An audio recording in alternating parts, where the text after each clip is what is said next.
Welcome to the Raise Capital Legally podcast and YouTube channel, where we talk about topics of interest to real estate syndicators and fund managers with an opportunity for live questions and answers before we sign off. I'm Krisha Young, the co-host and business development director, and this is attorney Kim Lisa Taylor, founder of syndicationattorneys.com. Before we get started, please note that audio and video from this event will be posted on our podcast platform, YouTube channel, website, social media, and will be made available to the public. So you can ask questions at the end of this broadcast by raising your hand or typing it in the Q&A. The information discussed during this event is of a general and educational nature and should not be construed as legal advice. All right, today's topic is 10 eye-opening answers you need to know about capital raising for real estate. In this insightful episode, Syndication Attorneys founder Kim Lisa Taylor and business development director Krisha Young will dive deep into the world of capital raising for real estate syndicators, fund managers, and developers. Whether you're just starting out or looking to scale your real estate portfolio, understanding how to secure the right capital is critical. We'll explore the most effective strategies for raising capital, the key financial metrics investors rely on, and the different types of funding available for the real estate projects. We'll cover the legal and regulatory considerations, offer advice on how to avoid common mistakes when pitching deals, and discover strategies for building lasting relationships with passive investors. Whether you're navigating your first deal or refining your capital raising strategy, this episode will provide the eye-opening answers you will need to succeed. Hi, Kim. Hey, Krisha. Hey, thanks for coming. Thank all of our, want to thank all of our live guests for coming. Just an FYI, we love to have live guests because we love your questions. I think that they make our podcast better, and that's why we always are really hopeful and happy when you guys do show up. So thank you for supporting us and being here for the live event. And we do welcome your questions at the end of the call. And this is one that's going to be more like kind of a discussion between Krisha and I versus our typical interview, because Krisha has a lot of experience with people who are raising capital. She's got a lot of background in some personal coaching and helping people get the right mindset, and also to making sure that you overcome any mental obstacles you might have to raising capital. So she's a wealth of information. She and I actually did a podcast about that very thing a few months ago. So if you want to know more about that, that was a really popular episode talking about how mindset affects your ability to raise. Yeah, and stepping into your identity as well. For somebody who's never raised capital like this before, also, it's like stepping into your identity as this type of entrepreneur. So anyway, you feel free to ask questions of either of us, and we do welcome your questions. We're going to make sure we leave time for that. But Krisha, you can go ahead and just start asking the questions, and then you and I can have a discussion about it. All right, serve. What are the most effective ways to raise capital for real estate projects? So what I always recommend is raise capital locally, but invest globally. And what I mean by that is, it doesn't matter where you're investing. Most of our clients, of course, are investing in the United States, but you can raise money from U.S. investors to invest in projects overseas if you want to. It's just, you've got to convince people that it's safe and that it's, that it's a good investment, and then they may be willing to do that. But what I mean by raising capital locally, face-to-face relationships are the strongest and most lasting relationships that you can create. So some of our clients who've had great success, host live events or do one-on-one meetings with their the potential investors, whether you're meeting them at a coffee shop or in, a church, somewhere where you go regularly. Maybe, could be meetups in your community. Doesn't have to be real estate meetups, could be any kind of meetup. Some of our clients are hosting cocktail parties, 2-hour cocktail parties. This is actually a book that was written by a guy to kind of take the formality out of networking so that you could be networking without it seeming like you're networking. And you're just really increasing your circle of people that you know and acquaintances who then might introduce you to other people that might invest with you if they're not interested in investing themselves.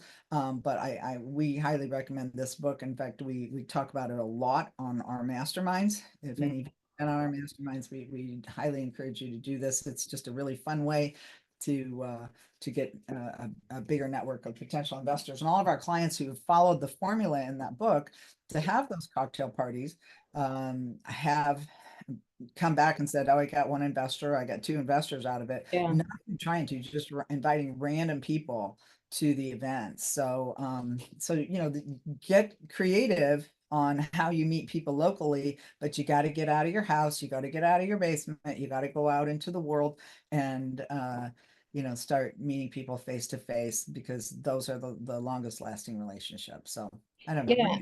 And to that point, like this would be true even if you're doing a 506c offering. I think, the most common one is the 506b offering, right? That friends and family, right?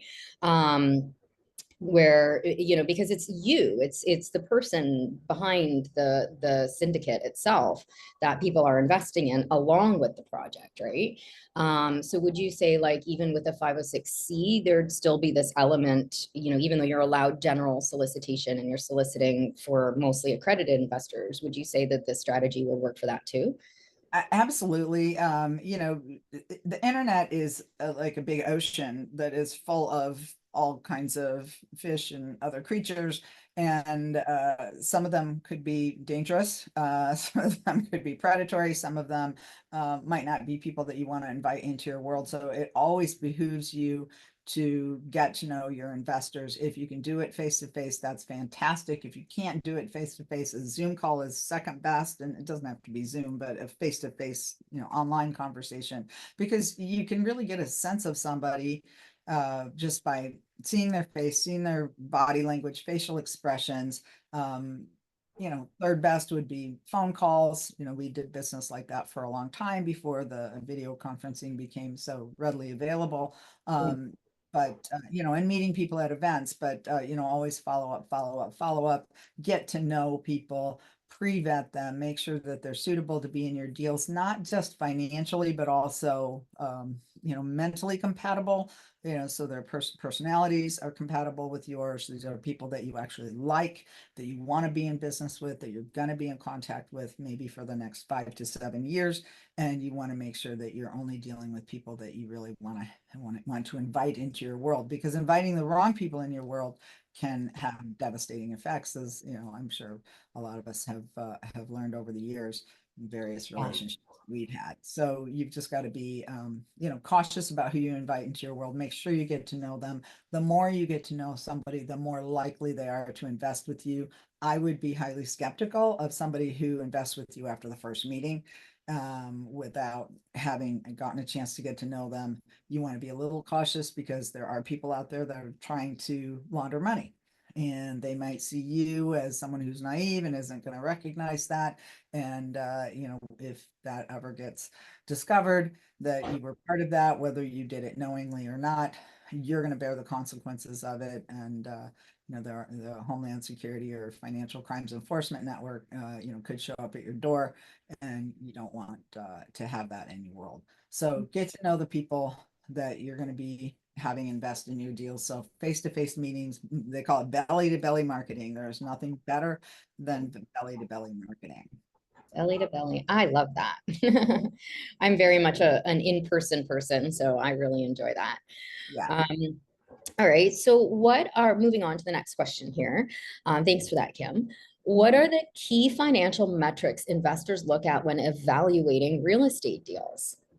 So they want to know how long I have their money, what kind of return on investment they're going to get, and what has to happen before they get their money back. So, do you have to refinance? Do you have to sell? At what points is that going to all happen? really that's what they're interested in, because they're trying to compare what you're offering to other opportunities that they are either already invested in, maybe, traditional investment, stock market, things like that, or other maybe investment opportunities that they're looking at. So those are kind of their key elements, but they also, beyond the financial matters, they want to know who's on your team, who you are.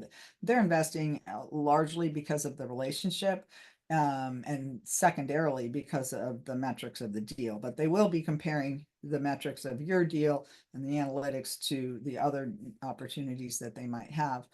But in a lot of cases, if you're dealing with local investors, you may be the only person they know that's doing this, versus people that you meet on the internet that are trolling for deals. And, they may be looking at multiple deals. So you might have a lot more competition out there. Yeah. So this brings it right back to the first conversation that we just had, belly to belly, like they're investing in you. The numbers are good, but also, But follow up is so important. mhm, They don't want somebody who's just gonna, like a one-hit deal, come in and try to, hey, invest with me, invest with me, invest with me, and then they never hear from you again. Well, they're going to be skeptical that you're going to be around when they want their money back, or if something mhm. happens, goes wrong. So you've got to show them with your follow-up that you are going to be consistently communicating with them, not just before they invest, but also during the entire process. Right. I look at this as like this is a starting a business. Like, how would you treat any kind of business? And a lot of our clients come from like the real estate world, right? Mhm. So they're already have an established business in real estate somehow, right? And so like you have a client base. How did you establish that business in the first place, right? This is kind of no different. It's following a different set of rules and regulations, right? Which we'll get into. But in terms of like the business part of it, it's still about relationships. It's still about like, developing that, putting that best foot forward there for these people so that they can trust you to invest in these particular deals. Yeah, I agree with that. Yeah. All right. Next question. What are the common types of funding available for real estate syndicators? Well, I get a lot of people that come to us and say, oh, well, we want to just self-fund the whole deal. We don't want to deal with lenders, especially a lot of developers. It's like, oh, there's so many rules and it's really hard to find them. But the reality is, in order to syndicate, you usually have to bring in investors. You're trying to get money at the cheapest possible rate, and the lenders are always going to be that. They're going to want less of a return for their investment in your deal than your investors. And sometimes it's a third or a half of what you're going to have to pay investors, individual investors, to invest in your deals. And so if you try to, let's typical, cash on cash return, annualized return that people are looking for is somewhere in the mid to high teens. All right. So you've got to be able to show them that they can get that. But if you try to show that your project with 100% financing from investors is going to have a sufficient return to be able to get them an annualized return in the mid to high teens, plus have enough left over to give you something, you may come up short. But if you insert bank financing in there at, even if it's at 7 or 8%, and with the interest rates dropping as was announced yesterday, then that might get better than what it's been.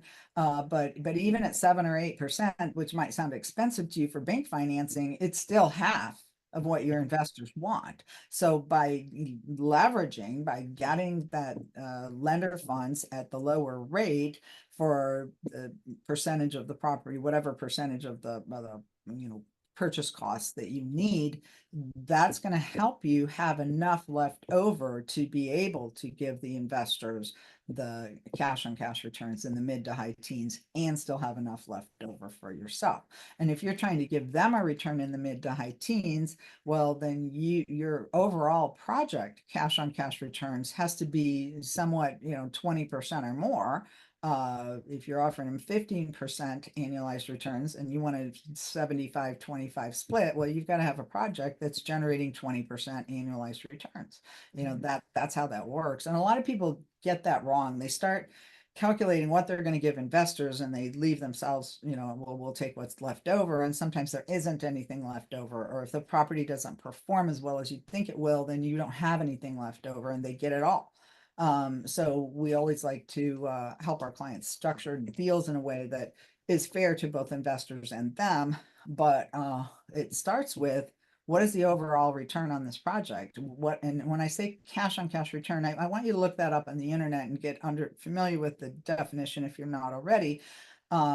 It's really, if we raise $1 million and we want a 20% return, an annualized return, then that $1 million has to generate a 20% return every single year. Now, you may not make it in year 1 or year 2, but as the project gets more profitable, once you've acquired it, made some improvements, increased the rents, increased the value, held on to it for a while it's appreciated, and then you go to sell it, it's a combination of the equity that's realized on the sale plus whatever cash may have been generated that's beyond the actual operating expenses and the loan payments for the duration of the project. You add all that cash together, and then you divide it by the number of years you've had that project, and then you get a dollar amount, right? So this is the dollar amount we generated every single year for that project. Now you take that dollar amount and you divide it into the original $1 million you invested in that project, the cash, not the loan, just the cash. And now you know what your annualized return is. Once you figure out what your annualized return is, now you can figure out how much you have to give to your investors, what percentage of that do they need to get, and what percentage is left over for you. So that's your first test. Is the deal even viable? Does it generate a big enough return for us and for them? And 2, then you've got to figure out, and explain to them how that's going to work. So some of your returns are going to be deferred. Maybe then year 1 or year 2, you're going to just maybe offer them a small preferred return, or you're just going to do a straight split of whatever cash is generated. And it's not going to be 8%. It's going to be something less, but then you'll make it up later on, and you'll make it up for yourself. You can make it up for yourself too. So I understand that, I'm giving you like the bird's eye view of how to calculate cash on cash returns, but there's a lot of internet explanations of it out there. But also in this book, How to Raise Capital for Real Estate Legally, there's chapters that are devoted to it. So if you guys don't have this book already, then you can get it at Amazon. You can go to Amazon if you want. This one is actually on Audible and also on Kindle. So you can have it today, but the chapters that discuss this are chapters 21 and 22. 21 is how to split cash in a syndicate or fund. 22 is cash distributions and waterfalls. So understanding those concepts, a lot of clients come to us and they haven't quite figured that out yet, and they're a little confused on how to calculate it. You have to play it all the way through to the sale of the project to know how to do that. So anyway, that's kind of the nutshell. Goes back to the previous question. What do investors want to know? Well, they want to know what cash on cash return they're going to get on their investment. So once you figure out overall, you figure out how much you're going to give them. Now you can go back and calculate, if an investor puts in $100,000, what's that return going to look like for that person? You can show them that example. We have clients that put that into their property information packages that we attach to the legal documents, explaining that to their investors. So. Mm-hmm. So you need a numbers person on your team. You gotta have a numbers person. But also you need the right software. And if you're following any of the real estate trainers, we do a lot of sponsorship of events by Ari Mentor, Jay Vinny Chopra,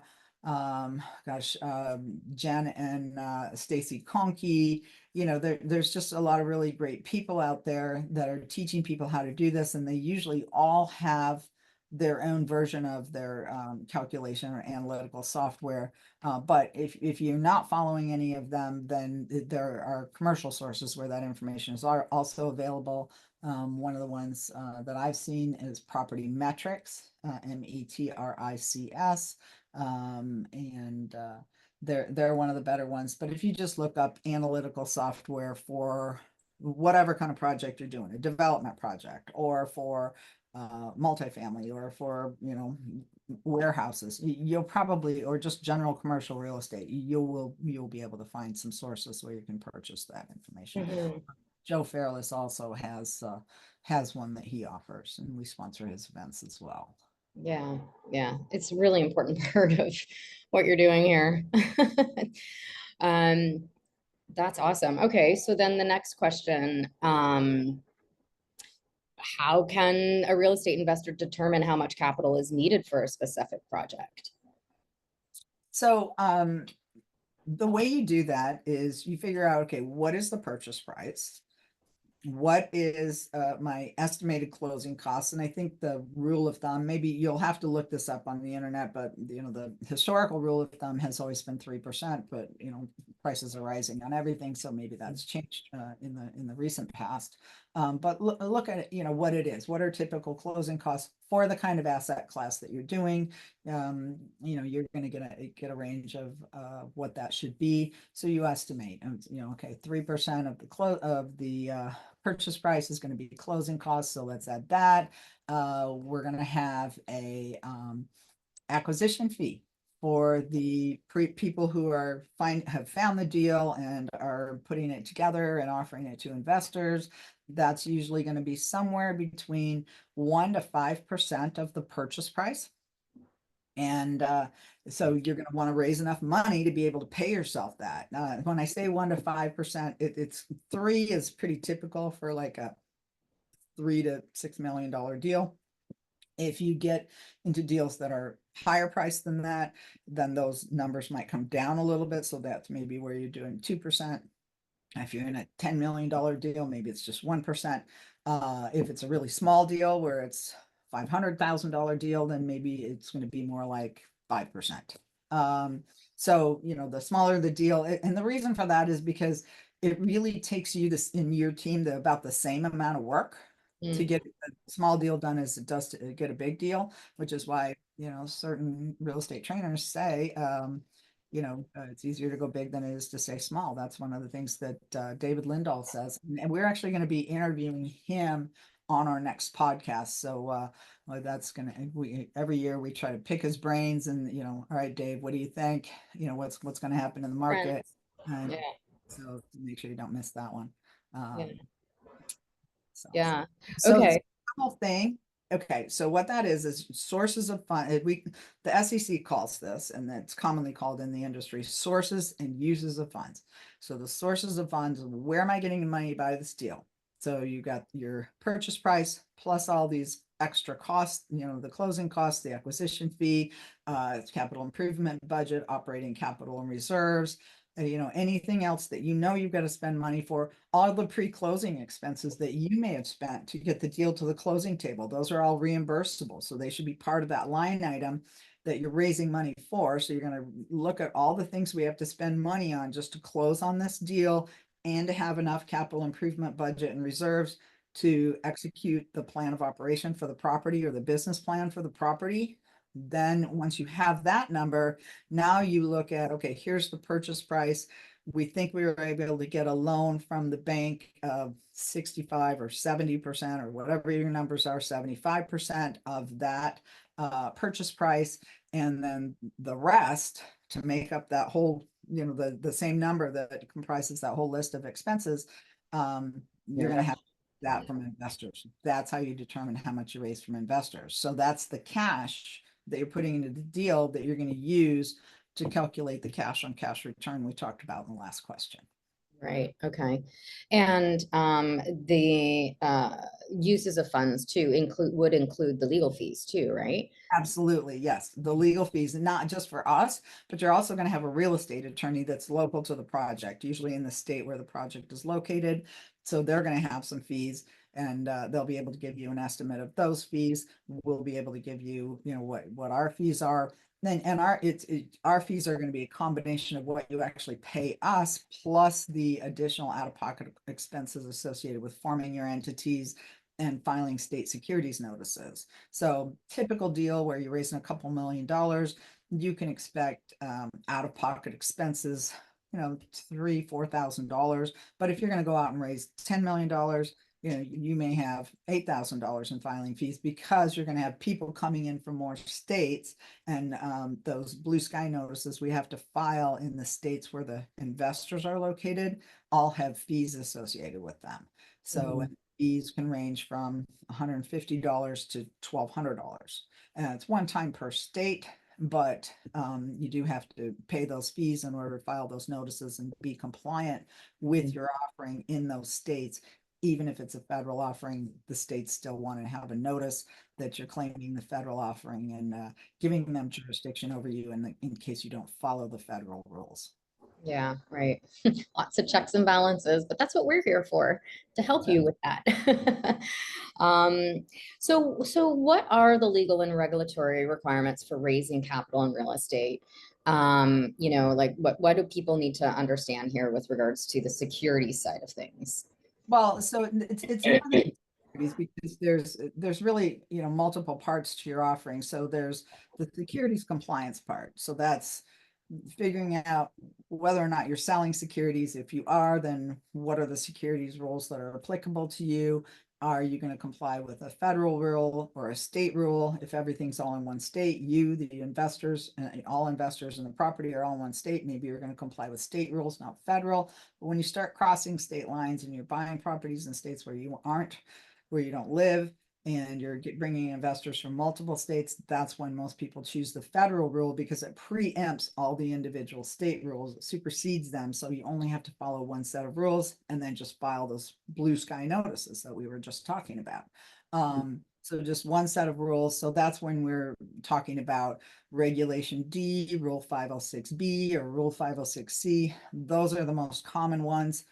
Because of the fact that they do preempt the state laws. It's just one set of rules you can follow. 506B is the one you'll use if you want to include non-accredited investors in your deal, but it will prohibit you from advertising. No general solicitation or advertising. That one requires you to prove that you had a pre-existing substantive relationship with every investor before you offered them the investment opportunity. Or 506C is the one that you can freely advertise, but it prevents you from bringing any non-accredited investors into your deals. So then the investors in the 506C are actually required to provide documentation to you to prove that they're accredited. So it's an extra step they have to go to get qualified to be in your deal. Sometimes they don't want to be bothered, but most of the time we give you a form. If for our clients that do 506C deals, we give them a form letter that the investor can send to their CPA, investment advisor, or attorney, someone with a license, who will vouch for them and say, yeah, this person is accredited, no worries. I know them to be accredited. And as long as you have that, you have to have a reasonable assurance that they're accredited at the time they make the investment, that's been verified within the 3 months prior to the investment. So you just want to look at the dates of that, make sure that you have that, and now that's your defense.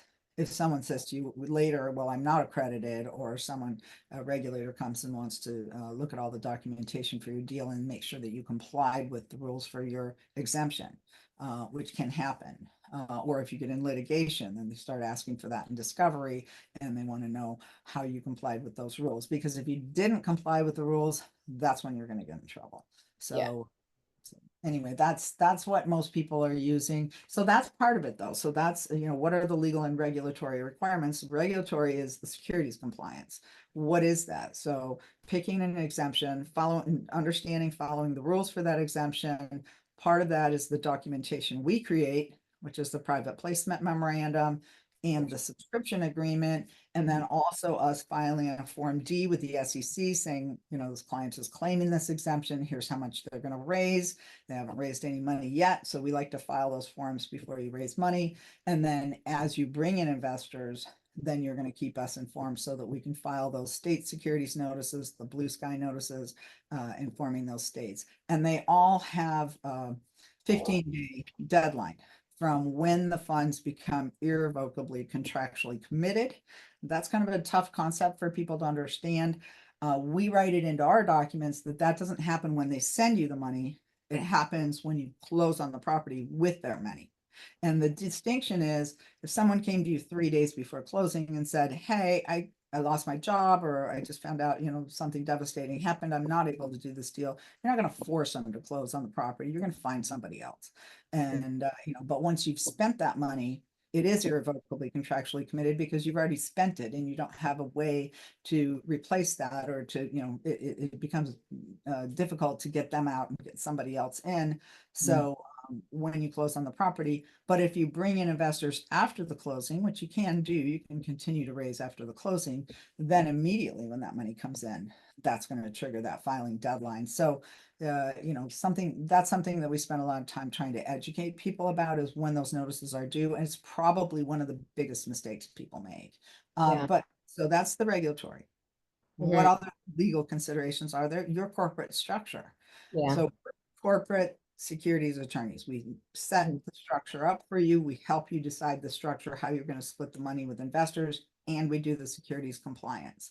So the corporate structure is also important, because the way that you structure your company is going to have an impact on what your lender will accept, whether your lender will give you a loan on that property, and also on taxes for you, and also taxes for the investors. So we need to be super cautious about setting it up in the correct way, giving you control over the deal, making sure that we've got some liability protections in there for the management team and also for the investors, but giving you the control you need to be able to make the decision on behalf of the passive investors.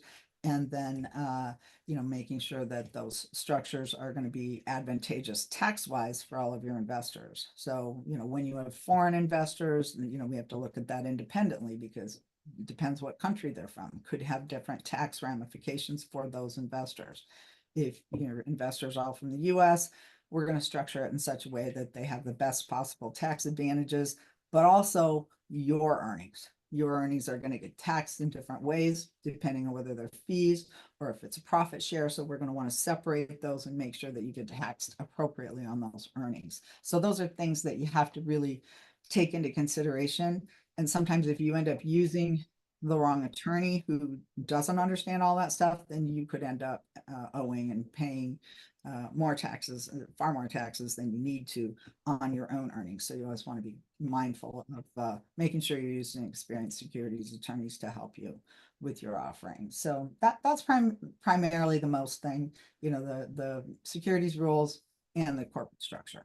Well, and I'd also say, like the marketing too, right? Like the marketing is also important, right? What you're saying, how you're saying, when you're saying it, right? Like we talked at the beginning about forming these, pre-existing relationships, these relationships with these particular investors, right?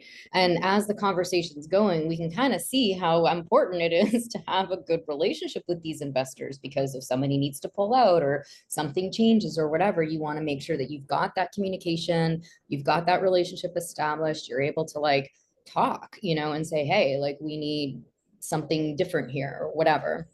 And then having a good relationship with your attorney too, to be like, okay, what do we do in this instance? And then the marketing of it, I think is also really important.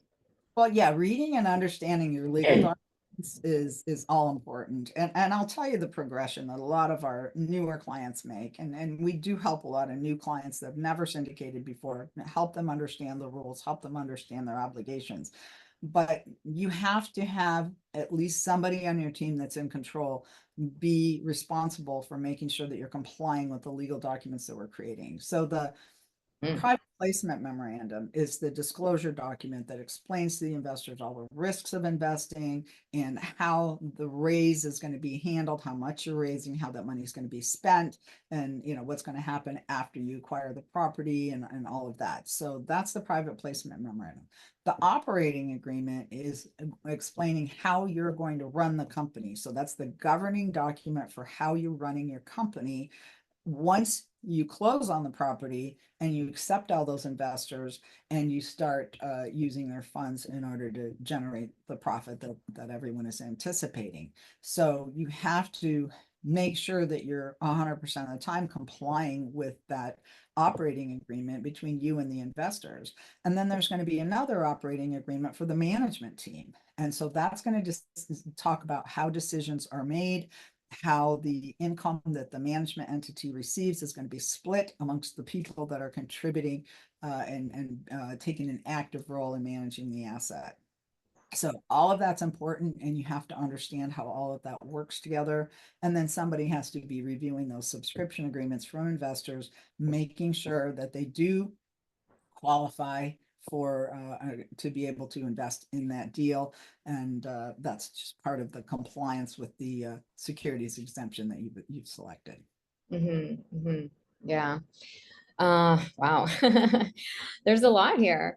So I mean, to that point, what I love about our firm is how much we value education, and really being here for our clients. And there's a lot of hand holding, and not in like a you're a little child kind of way, but just like this is a big deal and there's a lot of information here, right? And so to that end, we have a couple of best-selling books that Kim has written, with a third one coming out soon. We have this podcast, and if you go back to previous episodes, there's a lot of information here, and also a lot of really amazing articles on our website too. So, there's a lot of people that I talk to who are getting like Googling information or getting information from all over the place, and they're kind of misinformed. They don't really understand that there are these stages to raising capital in this way. And so I'm always bringing people back to our website, our podcast, and our books. And so, yeah, Kim, do you want to talk about them? So we've got two right now, and this is the first book that I wrote. We actually are getting ready to come out with a second edition of this book that's just updated for some changes that have happened in the law. But this particular version is still available right now on Amazon. So it's How to Legally Raise Private Money. It's really just kind of a step-by-step, simple guide for investors who want to get started in syndications. And that was one of the questions that one of our guests today, or one of our audience asked, is how do I get started? This is a really good way to get started understanding the corporate structure, understanding your legal obligations under securities laws. But this particular DF Jones asked, I want to develop multifamily housing. How can I get started? How can I become a syndicator? So we don't teach you how to buy the real estate, because there's a lot of people who are more qualified than us who can teach you how to buy the real estate. And we want you to get the education you need on what you should be buying, what you shouldn't be buying.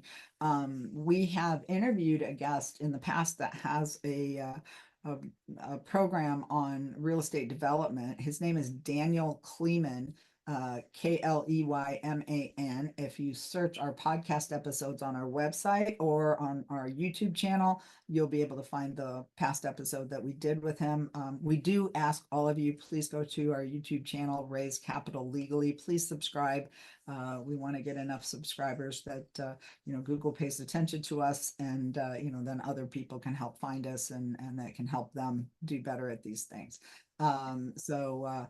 Raise Capital Legally is the YouTube. It's also on a podcast, available in any different podcast platform if you prefer to listen that way. Yeah, that's the starting point. So start with this book. It's only 168 pages. It's a super easy read. And I speak in plain English. I write in plain English. I wrote these books myself. I didn't use AI to write these books. We didn't even exist when I wrote these books. Then this one is, it's about twice as long, a little more in depth. So if you're more advanced and you want to, get more in, like, what is a fund of funds? You hear this, people talking about it. There's a whole chapter about that. So I try to be very explicit in the table of contents, so you can go right to the section that you want to read. You don't have to read the whole book. This one's kind of more like an encyclopedia for real estate syndicators. So and we do have another one that we're working on right now. We'll be announcing that at some point. But anyway, that is if you haven't already gotten a free book mailed to us from you, you can text the word syndicate to 844-796-3428, which is our phone number, which is actually 844 syndicate, SYNDEIC, and the number 8. You can text to get that free copy. But if you do already have gotten a book, then please go to Amazon. You can buy, any version of these books that you want. And, we invite you to do that. So, okay, let's go on. Yeah, let's keep going. So how can real estate syndicators maintain control of their projects when raising significant outside capital? I like this question because it's like you want to maintain control of your business, right? But you still need to grow it. And, we watch Shark Tank or whatever, and they're like, oh, we'll give you like, whatever money, but we're going to take control of your company. And like most entrepreneurs are like, no, I want to keep control. So how does that happen in a syndicate? And this question applies not just to real estate, but also to small businesses, because small businesses can use the exact same rules that syndicators use in order to raise money from private investors. So they can use Reg D Rule 506B or 506C to raise money from family and friends, or from what the SEC calls retail investors, right? Retail investors are individuals that maybe they're accredited, maybe they're not accredited. Accredited is somebody who's over $1 million net worth, or they have $200,000 a year income if they're single, $300,000 if they're a couple, that's a cohabitating couple sharing the same address. They can qualify together. So, if not everybody's accredited, but if you're not accredited, then you can become sophisticated. If you're not sophisticated now, you can become sophisticated by going to some real estate training programs and learning how to invest in these types of assets. If you're going to be investing in small businesses, then you're going to want to do the same. Get educated on how to invest in small businesses, how to evaluate whether the business is viable, and understand what you're looking at when people are making offers to you.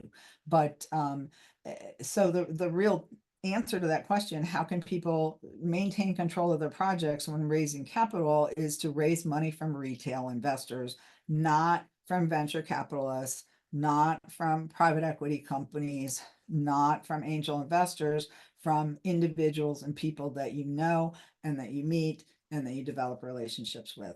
Those people who invest $50,000 to $100,000 in your deals, they are going to let you control the deal. They're going to rely on you to control the deal. And your obligation is to act in their best interests over yours. That's called a fiduciary responsibility, to put their interests ahead of yours, and to keep them informed of what's going on with the investment, good, bad, or ugly. Okay. You want to keep them informed.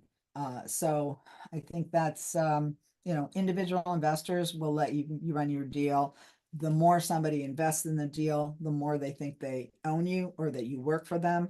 And so Yeah. we see a lot of people, who kind of fall into that trap. Yeah. Um, Whoa, where are we here? What are the most common mistakes real estate developers make when pitching to investors? Not just developers, it's any syndicator, anybody who's raising money from investors. It's making sure that you're telling a story, okay? And you have to tell the story coherently. Your story has a beginning, a middle, and an end.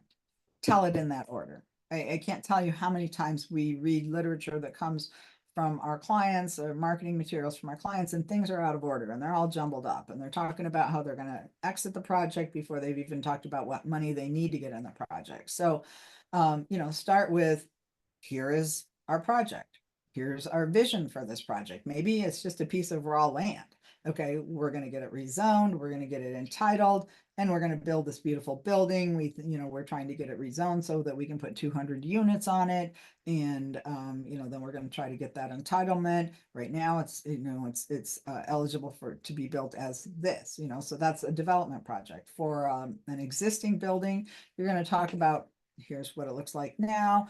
Here's, the rents are low compared to market. We're going to come in, we're going to make some improvements, put in some, upgrade the interiors, do some cosmetic repairs on the outside, maybe even some structural repairs. We're going to make it better, a nicer place to live. We're going to put in better property management. maybe, kind of change out some of the tenants that are dragging the place down, increasing the rents as you make these improvements. And we're going to increase value in the project, and we plan to hold it for a certain period of time. I always suggest you use a range for that. Don't tell people you're holding something 5 years, or they're calling you in 5 years and one day and asking where their money is, right?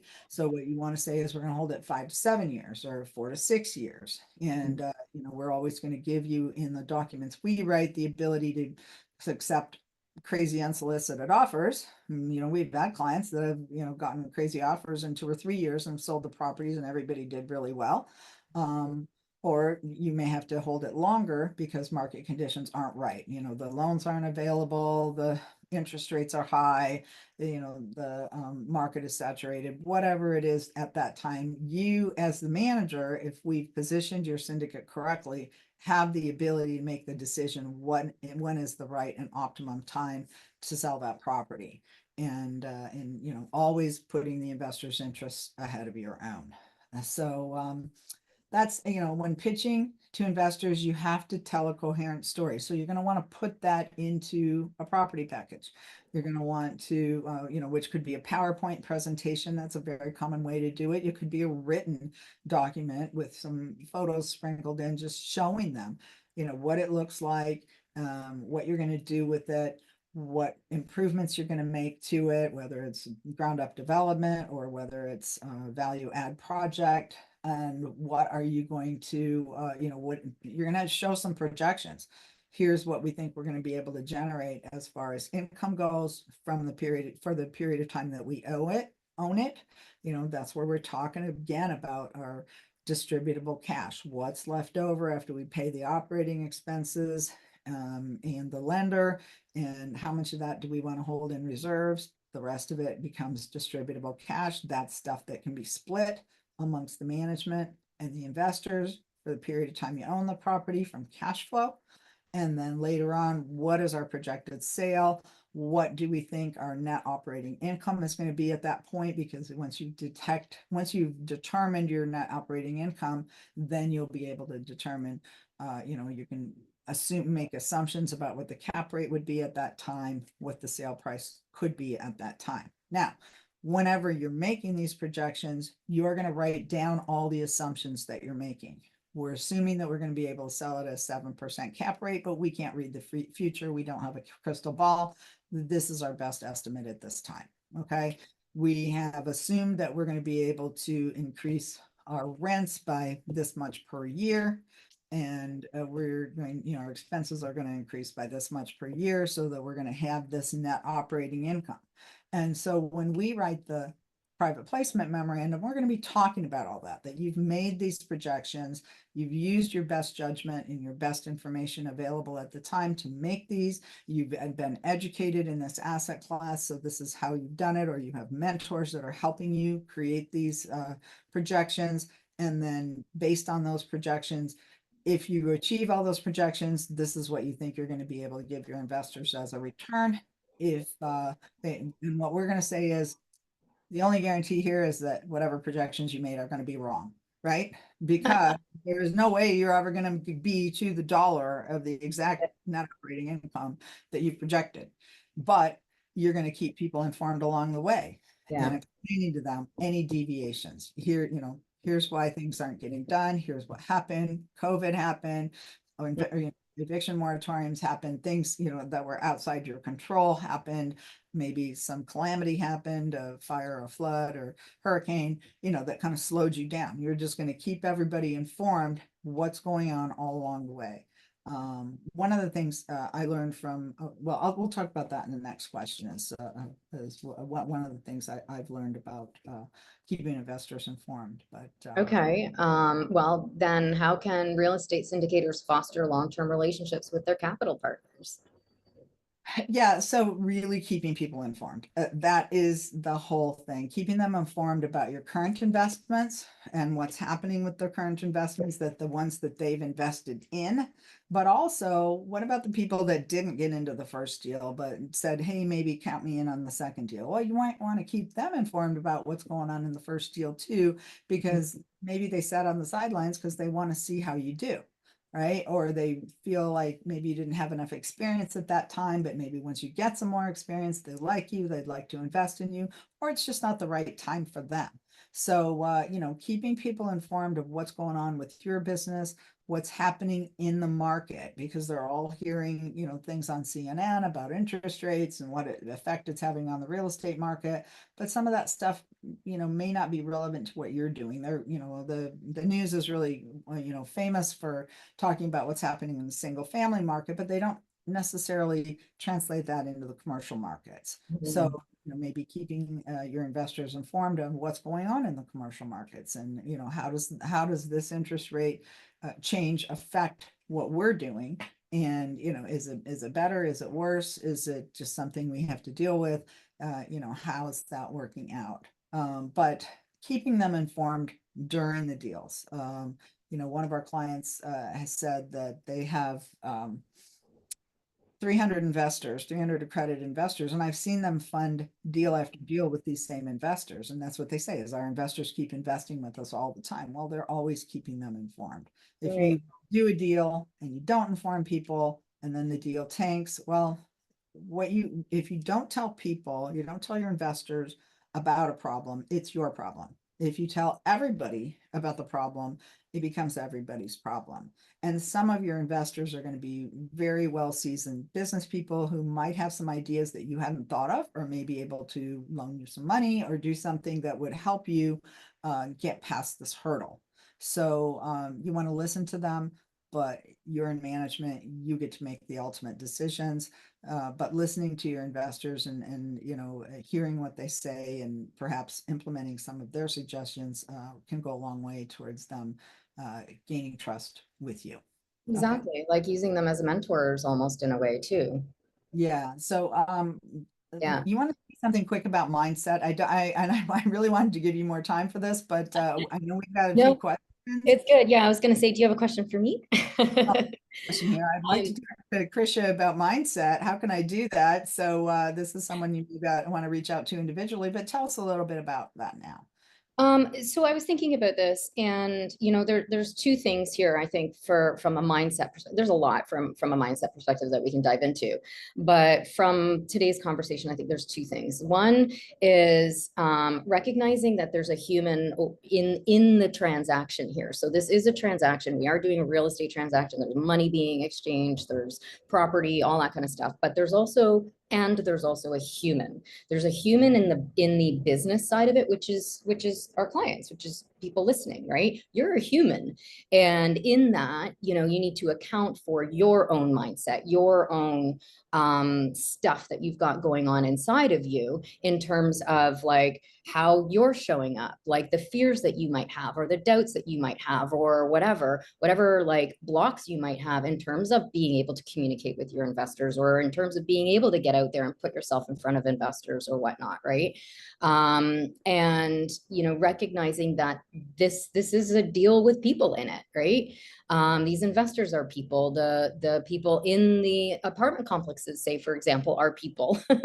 So remembering that part of it, I think keeps us humble and grounded, and keeps us like really connected to our true north as entrepreneurs, and keeps us one foot in front of the other, and being able to stay in a positive mindset to continue to grow this business and make it as successful as possible. What I've seen here is like the most successful syndicates aren't just the ones making money. They're the ones with happy investors and happy management, like people who are content, because that human part of it hasn't been forgotten in the deal itself. So, and we are big on that here too. Like, that's why we have mindset as part of what we help educate on here, for that very reason. So there's so much more I can say here. Well, let's tell people how they can get a hold of us, how they can, what would be next if they want to talk more to us. And so you can, anybody can contact me, first of all, Krisha at syndicationattorneys.com. And depending on your question, I can filter you through to our team. You can also go to our website, syndicationattorneys.com, and click on free consultation, and that will get into our business development team, where we can talk to you about like coming in and hiring us to help you out with your offering documents and setting up your syndication, or joining us in our mastermind as well. Kim speaks at events around the country as well. So, contact us and find out where we're going to be speaking live. We're going to be at a conference in October coming up, and you're going around the circuit here this fall. So come follow us there, and obviously on our podcast too. And yeah, through our website is probably the best way. Some of the upcoming conferences in the next 8 weeks are the RALNATCon, RALNATCON. That's in Phoenix, October 3rd through 5th. That's the Residential Assisted Living Conference put on by the RAL Academy. We are going to be sponsoring there. I'm going to be speaking there. So October 3rd through 5th in Phoenix. The RE Mentors Private Money Boot Camp, or Private Money event. If you want to know more about that, you can go to rementor.com and then look at their live events. I co-teach that with another person, Bob Bowman, who's a seasoned syndicator. So he teaches people the practical side of raising money. I teach people about the corporate structures, about the real estate, or the securities compliance issues, and we talk about some of the biggest mistakes our clients make. That is in Atlanta, October 11th through 13th. There is Jake and Gino are having an event in Denver. They call it the Multifamily Takeoff. So that one is October 25th through 27th in Denver. That's what I understand of that one is it's more like a new event where if you just want to get started, you want to learn how to invest. They're multifamily focused, then you might want to go to that, or if you live near. There's also the Ultimate Partnering event. RE Mentors Ultimate Partnering event is in Nashville, November 8th through 10th. That one is a big one that RE Mentor sponsors every year, and it's just a really great networking opportunity. Get in the company of 1,000 people that are of like mindset, and then learning from the speakers on the stage. So we'll be at that one as well. And then there's another one that's just a one-day event, which is available both online and in person. It's from the American Association of Apartment Owners. So it's AAOA, and I think it's AAOA.org. That's on October 16th in Long Beach. So I'll be speaking there, and we will also be present at that particular event. So those are the ones for the fall. There's always conferences in the fall and in the spring.